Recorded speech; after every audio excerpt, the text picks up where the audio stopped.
Hi, I'm Dr. Jennifer Griffin at GoodVets Streeterville, and I'm here to talk about dog allergies.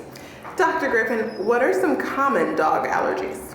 So common allergies that are preventable are parasitic allergies, so allergies to like fleas or ticks or mites. So by being on a prevention for that is an easy fix. Other allergies would be food allergies. About a smaller percentage of dogs will have food allergies. And so it's a particular protein source that they're allergic to. Not typically grains, but mostly protein. So chicken, beef, lamb, and pork are probably the top protein allergies in dogs. And then the other one is just environmental. So dust mites, to the wonderful world of molds right now in the fall, to pollens outside, and then even could be allergic to human dander. And how do allergies impact the health and well-being of my dog? So obviously if your dog has allergies, they're always scratching, they're chewing, they get sores on themselves, they can have sneezing, sometimes even vomiting. So we obviously don't want them to feel miserable, and that's typically what they're feeling. Some dogs are completely miserable, they stop eating, they don't want to interact with their family members, they just are completely just miserable. So by preventing the allergies as much as possible and treating their allergies, we can hopefully make their lives better. And can I diagnose my dog's allergies at home?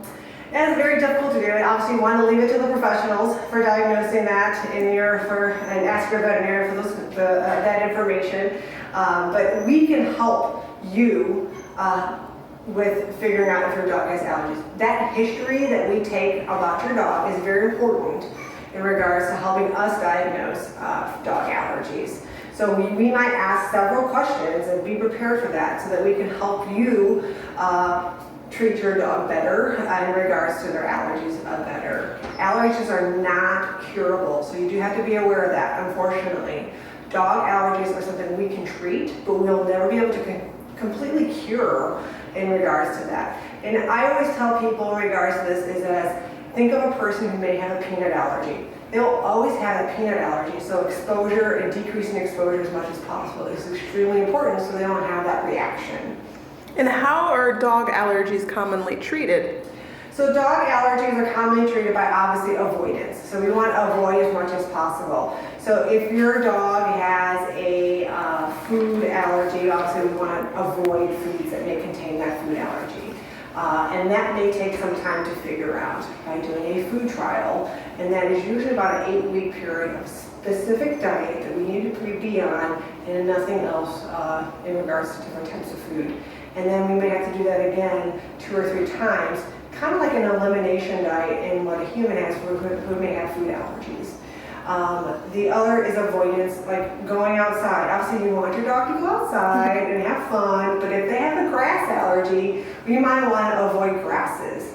So maybe having something where they are more walking on a cement or a softer surface, but not grass. Also, maybe booties to put on during the heightened season of the spring and summer when they're more apt to be on the grass. So sometimes putting on booties. And obviously wiping their feet after exposure. So that is one to prevent. So preventing by exposure. If it's a non-environmental one, like an outside environment, then we may consider like maybe doing some type of HEPA filter in the house. So pulling those allergens from the environment, bathing your dog on a regular basis, so at least once a week to remove any surface allergens. Just physically removing those allergens off the dog's body is very important. It's usually recommended by a veterinary dermatologist. Another way is if your dog has allergies to pollens, is to actually, when they come in from the outside, is just taking a nice wet washcloth and just wiping your dog down to remove any of those surface allergens from penetrating deeper down into the skin, and then bathing again once a week. Wonderful. Thank you so much, Dr. Griffin, for helping to educate our clients on dog allergies. Thank you, and if you have any questions, do not hesitate to give us a call at GoodVets Streeterville.